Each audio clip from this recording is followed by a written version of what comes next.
ডাগআউটে বসে থাকা ৩৫-এর দোরগোড়ায় মধ্য বয়স হয়ে গেল ছেলেটার।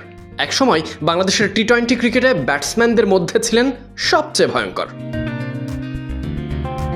পরিচয় নতুন করে কি আর দেওয়া লাগে? Hard hitter, power hitter, finisher, এমন কত তকমা তার। জাতীয় দলের জার্সি থেকে দূরে থাকলেও স্বপ্নটা ছাড়েননি সাব্বির রহমান।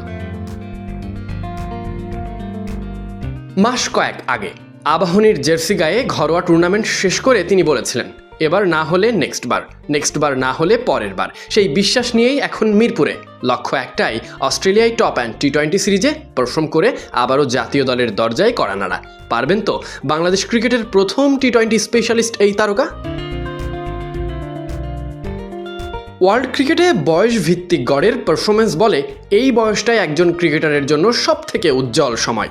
এখন হোক কিংবা আগে কিংবা পরে, যতবারই জিজ্ঞাসা করবেন উত্তরে পাবেন ব্যাটিংয়ের মতোই আত্মবিশ্বাস। তবে কোনো তাড়াহুড়া নয়, ব্যাটিংয়ে যেমনটা করতে হয়। জীবনে কি কম কিছু উতরে গেলেন সাব্বির রহমান? যাই হোক, আরও একবার তাকে করতে হবে ফিরে আসার লড়াই।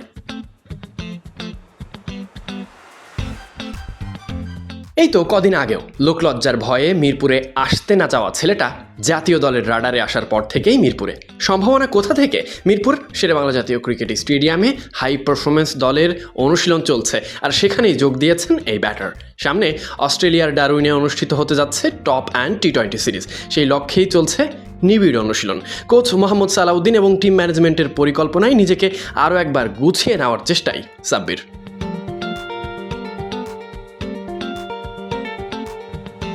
বাংলাদেশ দলের মিডল অর্ডার কিংবা ফিনিশিংয়ে আলোচনা চলছে বহুদিন ধরে। সেই জায়গায় অভিজ্ঞ একজন ক্রিকেটারের প্রয়োজনীয়তাও চোখে পড়ে। তাই অস্ট্রেলিয়া সফরে সাব্বিরের পারফরমেন্স হতে পারে নিজের জন্য বড় এক সুযোগ।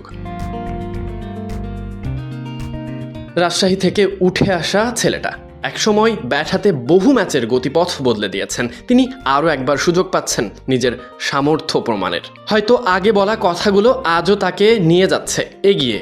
এবার না হলে নেক্সট বার না হলে পরের বারকে এবার করে নেওয়ার নেক্সট কি বাটন কি এটাই। মঞ্চ অস্ট্রেলিয়ায়, টপ অ্যান্ড টি-20 সিরিজ।